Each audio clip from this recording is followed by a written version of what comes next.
Good morning, all. Welcome to Rugby Chat for the 17th of June. Word dyslexia, nothing like it. And wow, we've reached the pointy end of the season with the grand final on. And without further ado, good morning, Mike. How are you? Are you ready for the weekend? Yeah, good morning, Rabs. Yep, I'm ready, raring to go. Rearing to go.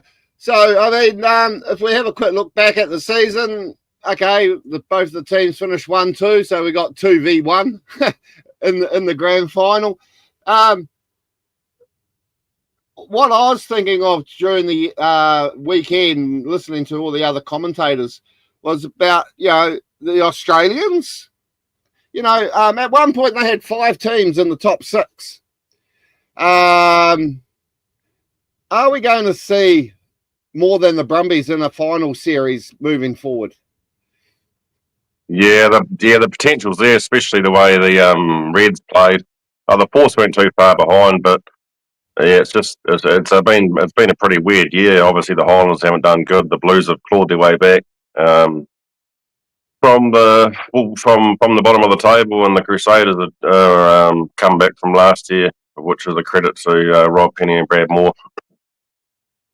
Yeah, well, the knives were out for Rob Penny at the end of last season, weren't they? So there'll be a few people eating their words now, or eating their hat, or whatever they want to call it. And but yeah, it's sort of, I don't know. To me, I found it a good season. There's been a lot of attacking rugby, some great tries. The TMOs have been okay. There haven't been a lot of talking points with the TMOs. But the refereeing, I think, depending on what side of the fence you sit on, have been okay. And I'm just looking forward to sitting down as a complete and utter neutral this weekend to watch the final and see how it goes. And as I've pointed out in the past episodes, if you've got any questions and you think we're talking shit, put it in the comments and we'll see if we can rectify what shit we're talking about. But this week, we've got all the flags up of all the Heartland teams that are involved in the Super Rugby final this week. And of course, we've got South Canterbury, Mid Canterbury, Buller and West Coast representing the Crusaders. And on my right, on your left, we've got Thames Valley, King Country, and East Coast, because this year, East Coast is now a chief franchise. So, part of the chief franchise. So, what's that? 1, 2, 3, 4, 5, 6, 7, 8, 9 unions there from the Heartland represented. And as you know, we're all about the Heartland, aren't we? So, what do you think? How is all this?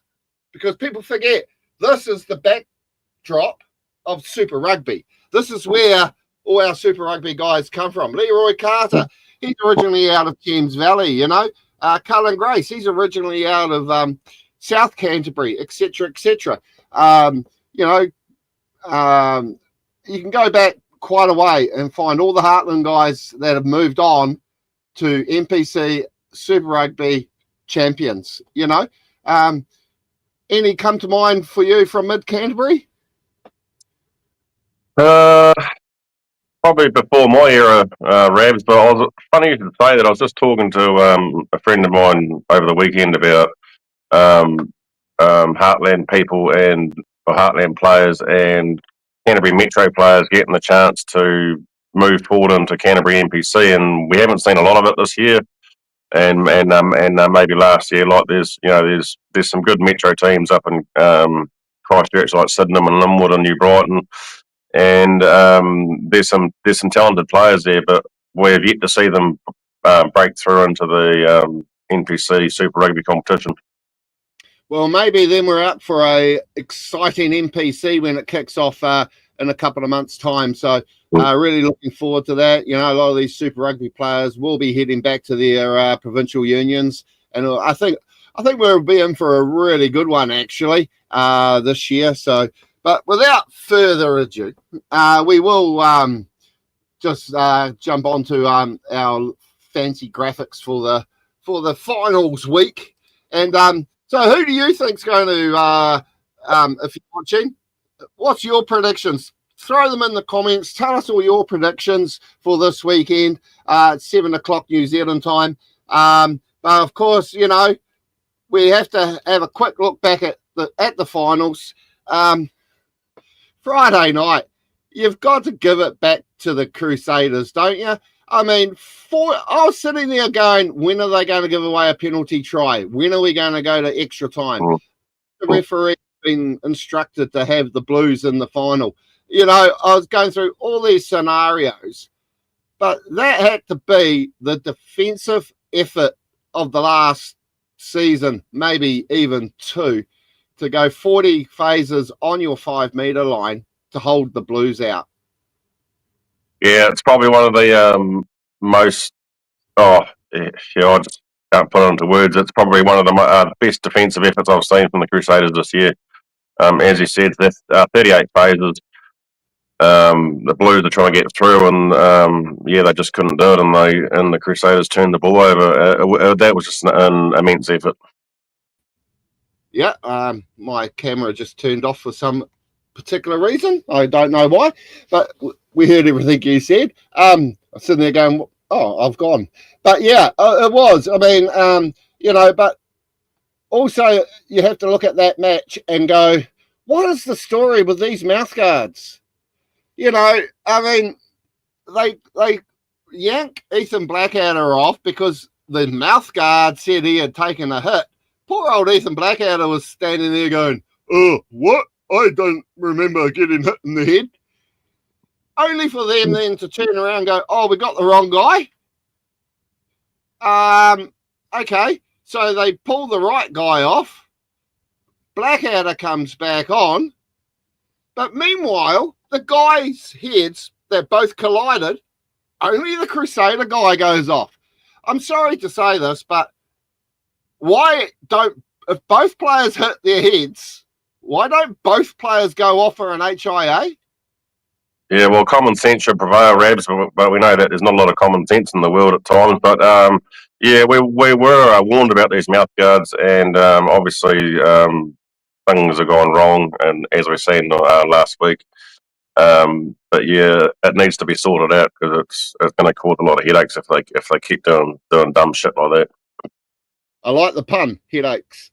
Exactly. You know, I mean, it is. I mean, but the thing is, you know, the player that was meant to go off, he carried on for 2 or 3 minutes. I mean, he could have done major damage. So, you know, to the officials and the people that actually make the rules, please look at that for next season or even coming up if they're going to have this in the NPC, because it's to me, I just can't get my head around it and just don't understand why. Why?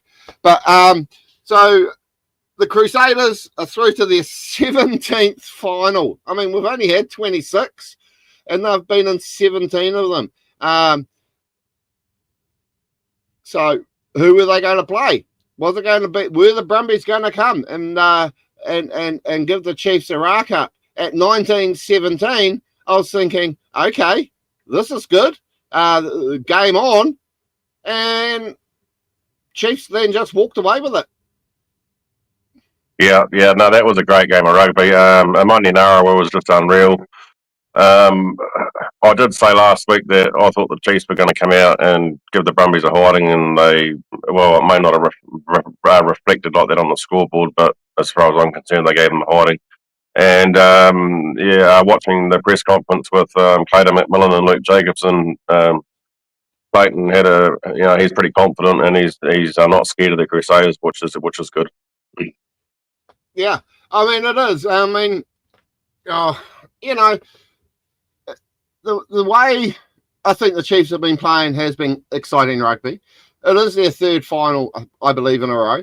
And it is the last game for Clayton McMillan. There will be a couple of other players that will be leaving. I mean, we just saw, half a dozen players exodus the Hurricanes in the last week. Great to see Callum Harkin is re-signed. Higgins? No, Harkin. has re-signed, so that's great. But they do lose Peter Umaga Jensen, who finally started playing quite well. So it'll be interesting to see how many of these Chiefs guys aren't on the books next year. Keeping it quiet under their hat to say, okay, I'm finishing now, or I'm a champion. But it all comes down to this weekend, doesn't it? So, Grand Final 2025, and yes, I made a bit of an oops in the weekend. I did say June the 21st, 2020. I don't know why I did that, but I fixed it. It's done. So we've got the Chiefs taking on the Crusaders at home at Apollo Project Stadium. The last game for the Crusaders in that stadium before they move to their fancy new indoor one downtown. What do we got to look forward to? Sean Stevenson is apparently fit and able to play for the Crusaders, which is interesting, i.e. went off, failed an HIA. What happened to the 3-week stand down? Okay, that's interesting. Right, I didn't hear about that. Yeah, well, apparently he is. But if he doesn't, because the teams are announced on a Wednesday, will we see Damian McKenzie move to fullback?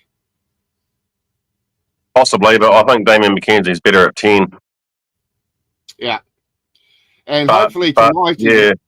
Yeah, but in saying that, I mean, if Stevenson is not playing, well, it could be a possibility unless they can find someone to slot into Stevenson's position. Yeah, well, I mean, the thing is, when we think of it, it's sort of like, I mean, there's pretty much an all-black team in that photo, is there not? Yeah. I mean, it's going to be a massive battle, especially, with Tupaya and Harvili going head-to-head. You'll have Stevenson going head-to-head with Will Jordan. And then I'm still out with Ratama, the number 10 for the Crusaders. But, has he got the goods to nullify McKenzie? Yeah, I thought Noah Hotham and Riviers Rayhana were quite unsettled last week. There was times there where they weren't playing their natural game and they were rattled. But if the Chiefs play like they did last week, they can beat the Crusaders, and they will be full of confidence saying that they can. I think they need to take them on up front. But if the Crusaders are going to defend like they did last week, they'll have to go wide. Yeah, well, because the other thing is too, the crowd's going to be a factor, isn't it? Because it is Matariki this weekend, so courtesy of the government and everyone else, we get a nice long weekend. Starts on Friday, so there'll be a lot of people around. I do know there's a few people travelling the coast that were hoping for a Chiefs Crusaders final. Because, believe it or not, there's a few Chiefs fans over there. So, I think we'll get a good crowd. Hopefully the weather stays good, but it is at 7 o'clock. So we know it's going to be dewy. It's going to be cold. Would the Crusaders have the advantage over that?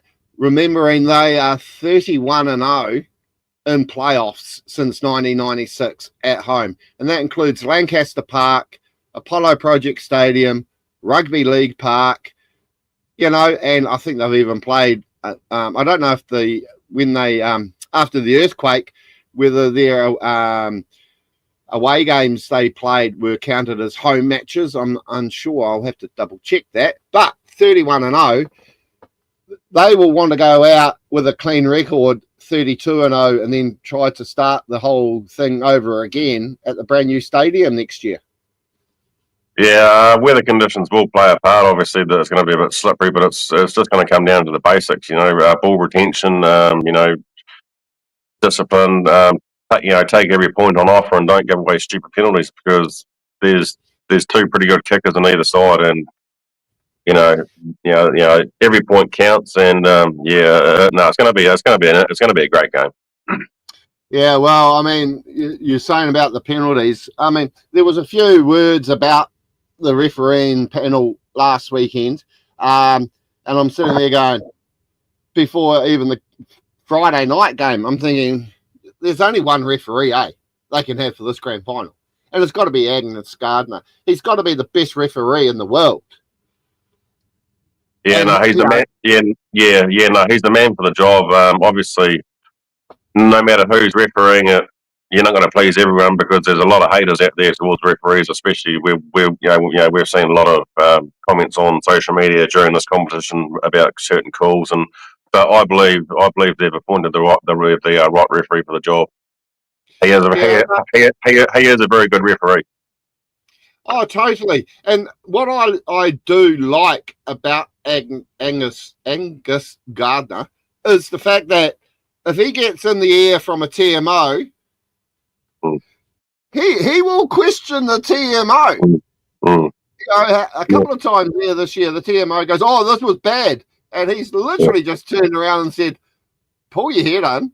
There was nothing wrong with that tackle," and that's what I like about him. He, at the end of the day, he is the final person that has the say in the game and the running of the match. And a lot of other referees could take notice of how he uses the TMO as a tool, not as a you must. You know what I mean? Yeah.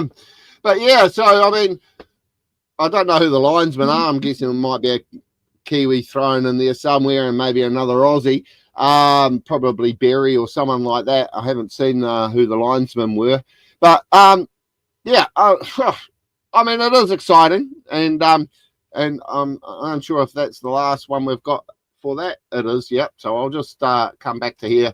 So people that are watching the show, as I said, throw it in, whether you're on Facebook or on our YouTube, throw it in the comments. We'll see the comments and try and answer. So I suppose what I have to do now is ask you your prediction. Chiefs by 3. Ow! Okay, well, we are neutral here, and but because, you know, I do have a bit of an affiliation with a couple of the Heartland sides from the Crusaders there, I'll go the Crusaders by 6. There we go. I think it will come down to there'll be they'll be ahead for a while. The Chiefs will come back. They'll be a converted try away from winning it, and I think the Chiefs' defence will, they'll show that last week wasn't a one-off. I think they've done a lot on their defensive structures, and so I think they'll hold them off to prevent the Chiefs getting the winning try in that game. So that's where I think that's going to last. This week as well, shirt I'm wearing is the New Zealand Ambassadors, by the way. They're in Prague and Czechoslovakia at the moment. It's an invitational side. Great.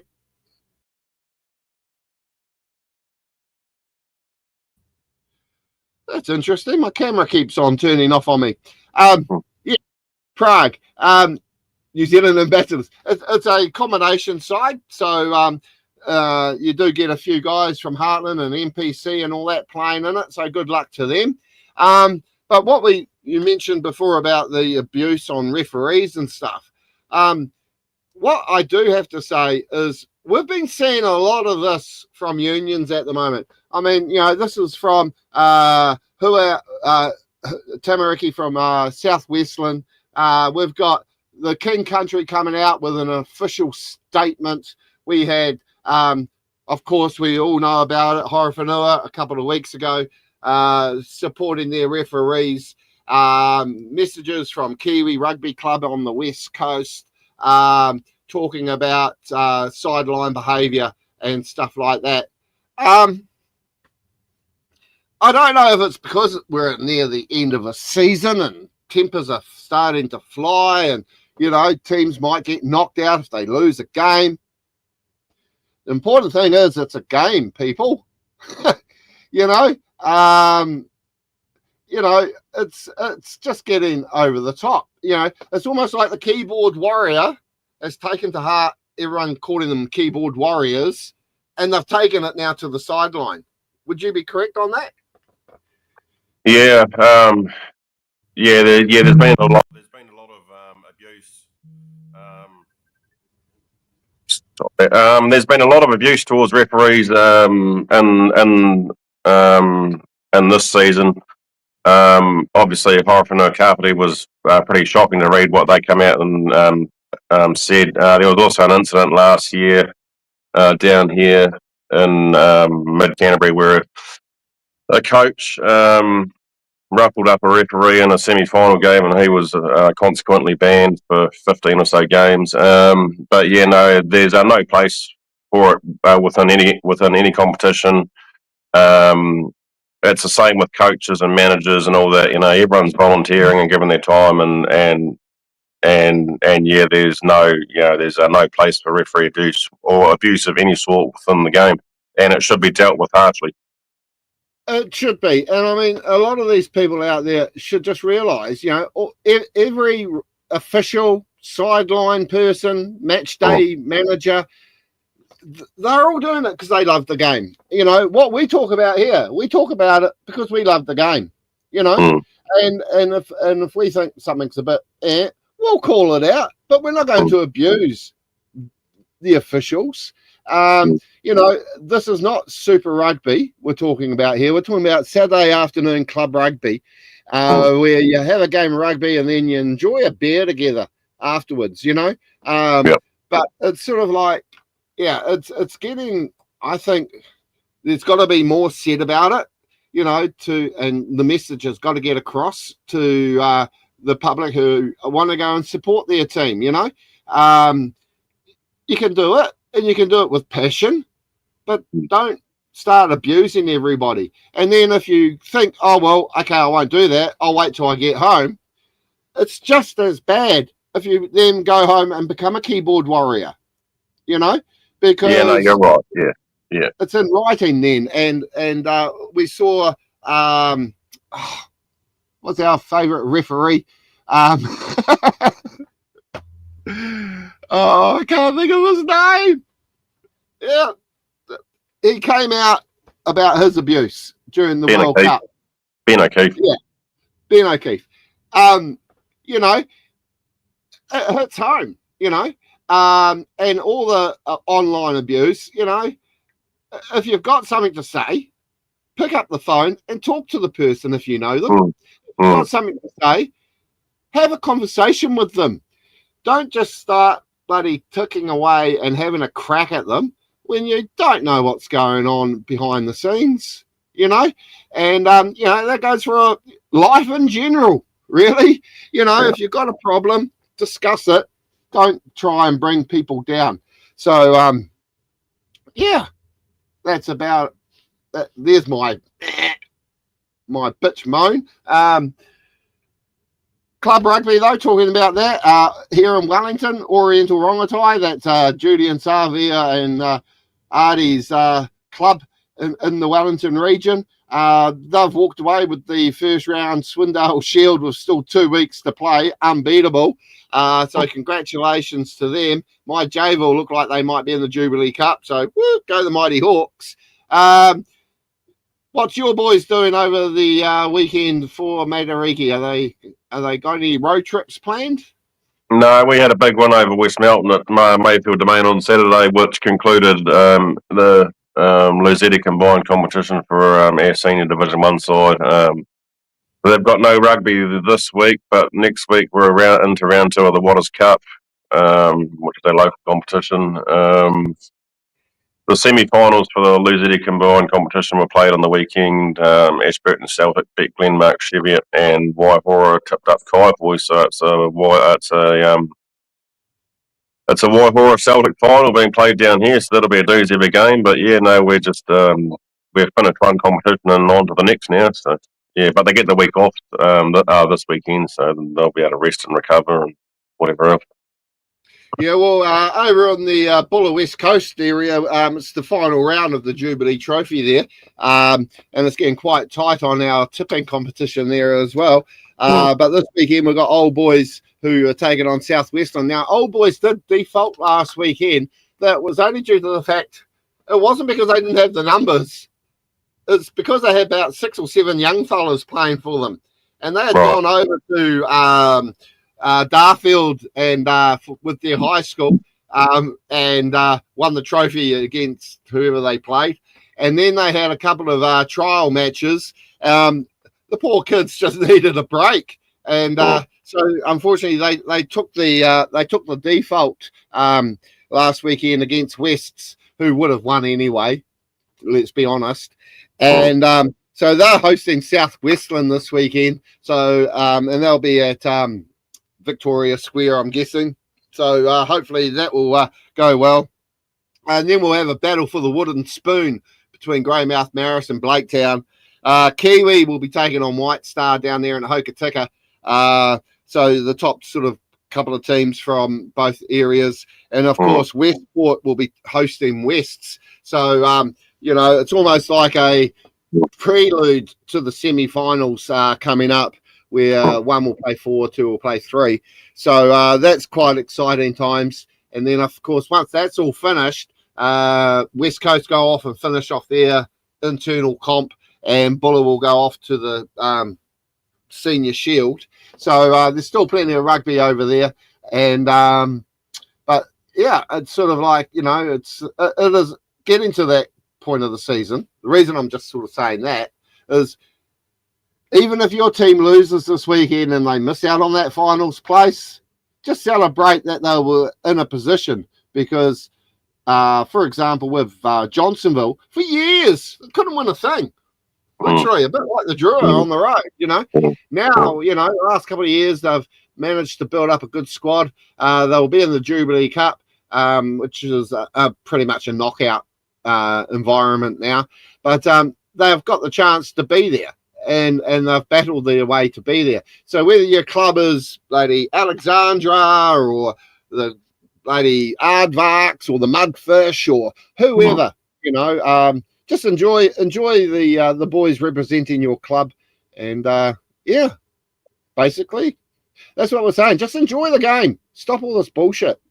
Yeah, Heartland season's just around the corner, so there'll be a lot of jostling for positions in wider training squads. I see Ellesmere have named their huge wider training squad for their 5 or so rep games this year, and there's a few surprises within that squad, but there's a few players that just keep making the cut, which is good. Yeah, well, I did notice that number 16 was not available. Yes, keep an eye on number 16, because apparently, well, they haven't sent me a bill yet, but we will be sponsoring, I think, our 3rd or 4th team now. So, behind South Canterbury, we've supported the East Coast Club and the Wairarapa, the Reefton team in the Buller competition, and now we're sort of that far away now from supporting a club in the sub-union. So maybe next step will be, I don't know, an NPC side or something like that. I don't know. Just keep an eye on Rugby Heartland on the back of the jersey, because we're all about giving back. You have to fly down to Christchurch and get your jersey presented to you. Oh, totally, because that's what they say. You get it presented to you at the end of the year. So they've got 5 matches. So I've done that before. I flew down to Timaru to pick up my Ranfurter Shield South Canterbury one. So, I could easily do that. I have a few rallies that live in the old Christchurch region. But, so, I mean, at the end of the day, as I said, it was going to be it's not a lot to talk about. Oh, we do have something to talk about. Sorry, I did forget that. Excuse me. The British Lions. Yeah, you can see that right there. This weekend, they take on Argentina in Dublin. What if, let's just say, what if the, what's their name? The Lions get tipped up by the Pumas?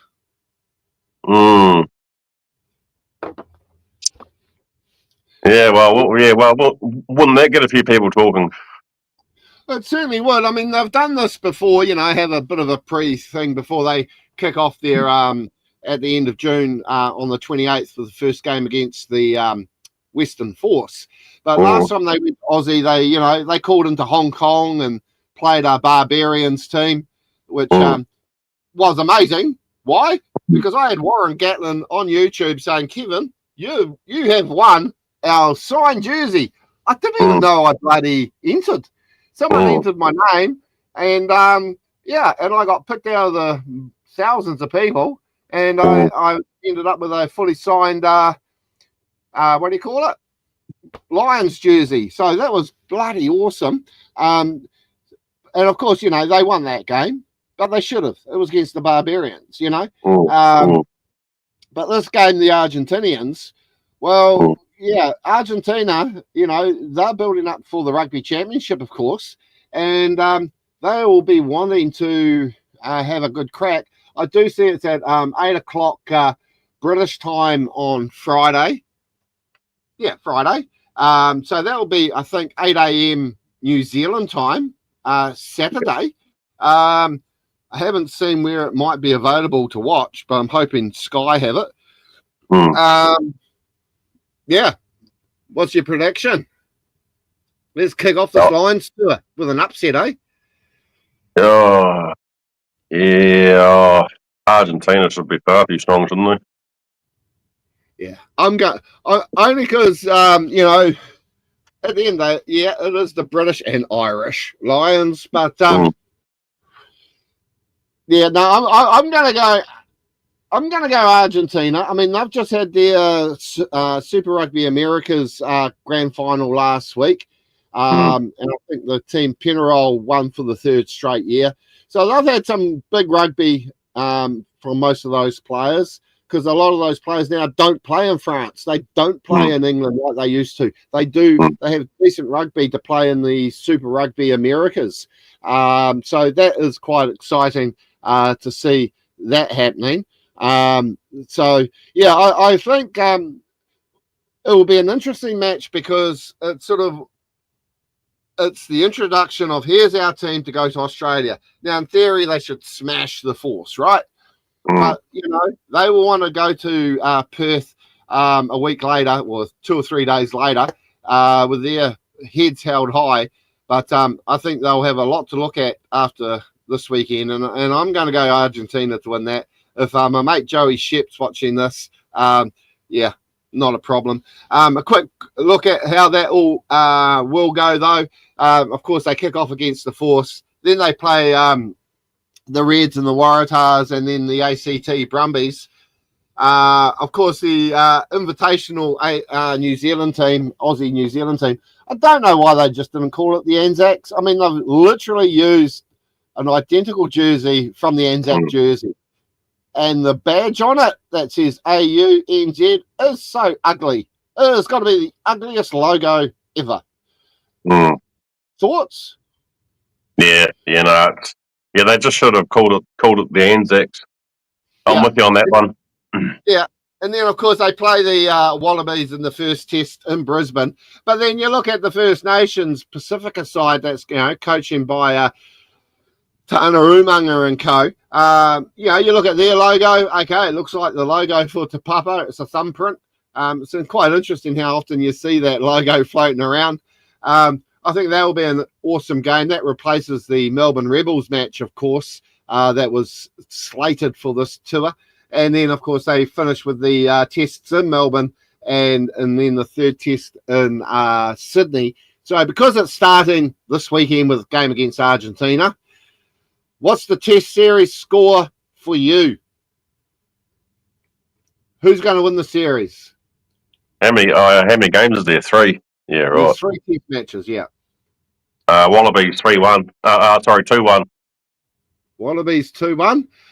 I'm actually going to go the other way on that. So it's the 17th of June, 11:45 New Zealand time, so people know. I'm going to go the British Lions will win 2-1. I think they will win the first test in Brisbane, even though it's very, very hard for them to win in Brisbane. But I think they'll break a duck there and win. And then they'll head to Melbourne, and the Aussies, in front of probably, 100,000 people at the MCG, will just blow them off the park. and then we'll go to Sydney for that decider.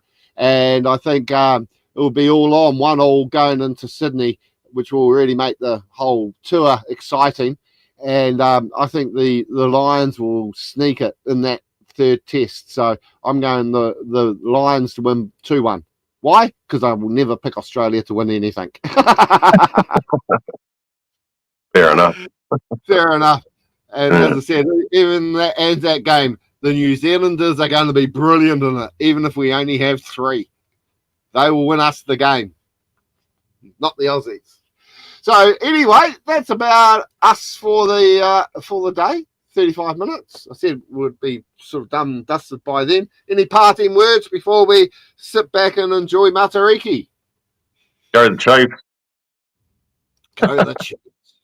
Well, and okay. Just stop the abuse towards match officials and coaches. There's no need for it. Yeah, totally agree. Good luck to all the Heartland unions preparing for the upcoming Heartland season. Will be there. Of course, the header across the top won't be Super Rugby Showdown. Oh, we might leave it for another week to talk about the final, but we'll have a bit of a change up there. And but until we talk to you again, and you never know. Oh, that's what I was going to quickly say. Keep an eye out, because we never finished doing our virtual sub-union and our virtual NPC. And only because time had dictated, and there's a lot of work that goes into it.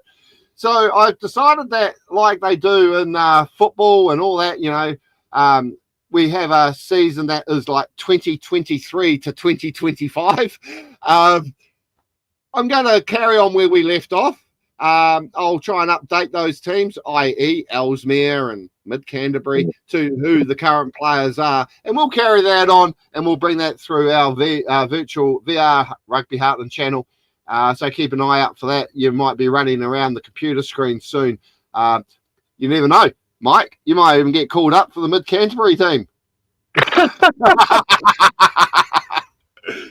Right. Yeah. But I know the players love watching it, so that's what we're going to do. And I have just seen a quick comment. He must have come on late to Clarence.